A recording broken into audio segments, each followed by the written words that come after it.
पूरी दुनिया एक अचंभे में फंसी हुई है क्योंकि इस बार सदी की सबसे बड़ी महामारी आ चुकी है।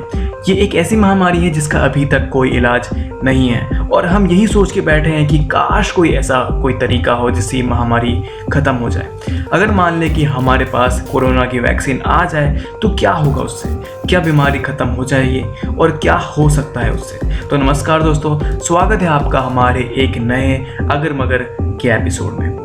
हर 100 साल में इंसान को कुछ ऐसी बीमारी से जूझना पड़ता है जो उनको ऐसे पॉइंट पे ले आता है जहाँ पे उभरना बहुत मुश्किल हो जाता है। कोरोना वायरस उनमें से एक है और क्योंकि इस बार ग्लोबलाइजेशन जो इंसानों को कहीं भी पहुँचा देता है ऑल्सो इफेक्ट में आया है। ये महामारी पिछले बाकी सदी से 2 गुना 4 गुना हो गया है और इसका नतीजा हमें ऐसी कंट्रीज में दिख रहा है जो कहीं से भी वुहान के इर्द गिर्द नहीं है। WHO जो कि वर्ल्ड हेल्थ ऑर्गेनाइजेशन है, उसने साफ साफ कहा है कि अभी की सिचुएशन और बद से बदतर होगी अगर हमने वैक्सीन जल्दी नहीं बनाया। तो हमें या तो वायरस के साथ ही अपनी ज़िंदगी बितानी पड़ेगी या फिर वैक्सीन बनाना होगा।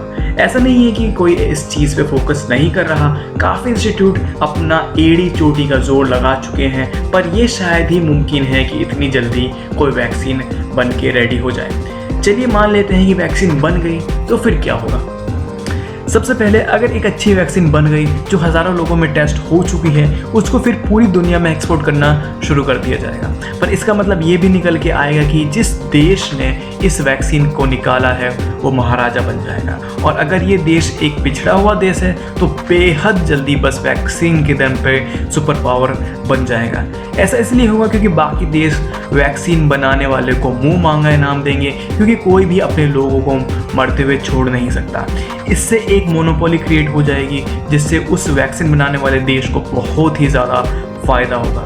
ये देश चाहे तो साउथ कोरिया हो सकता है जो काफ़ी अव्वल है मेडिकल इक्विपमेंट्स में, या तो इंडिया जो कि एक पिछड़ा हुआ पर दवाई का प्रोडक्शन करने वाला देश है। और ये सफल डिस्ट्रीब्यूशन के बाद 3 महीने की बेहद कोशिश के बाद जितनी भी लोग बीमार हैं उनको ये वैक्सीन दे दी जाएगी और अचानक से पूरे दुनिया के वैक्सीन वाले केस ड्रॉप होते चले जाएंगे। और क्योंकि नए बच्चे इससे काफ़ी वल्नरेबल रहेंगे, बच्चों को ये वैक्सीन जन्म होने के कुछ दिन बाद ही दे दी जाएगी। इसके अलावा एक देश से दूसरे देश जाना थोड़ा सा कठिन होने लगेगा क्योंकि सारे देश अपने घुटनों पे होंगे और शायद आपको हर एक ट्रिप के बाद वैक्सीन लेनी पड़े। और शायद वीज़ा मिलने के में भी तरीके यही होंगे कि आपको अपने फिट दिखाने पड़ेंगे और आपको फिटनेस डायग्नोसिस और फलाना ढिमकाना जो बाकी चीज़ें होती हैं फिटनेस रिलेटेड वो दिखाने को पड़ेंगी। पर हमारे रोज़मर्रा की ज़िंदगी धीरे धीरे अपने पटरियों पे आने लगेगी।